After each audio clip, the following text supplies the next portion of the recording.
بسم الله الرحمن الرحيم. السلام عليكم ورحمة الله وبركاته. هنا نقوم بإخراج الذكر بعد عملية التلقيح للأنثى.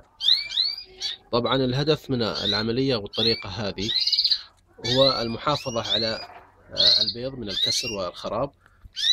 بسم الله. طبعا الشبك هذا يوجد به عازل بين الذكر والأنثى. نقوم بوضع العازل حتى يتم عزل الذكر والأنثى عن جهة البيض، ثم نقوم بإخراج الذكر.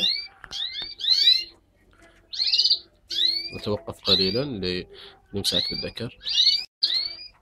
الآن تم إخراج الذكر والأنثى لا زالت في نفس المكان. نقوم بسحب العازل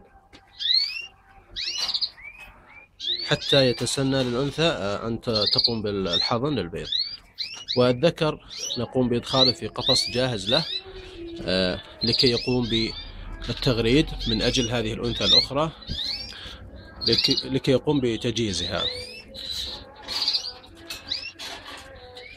والسلام عليكم ورحمة الله وبركاته.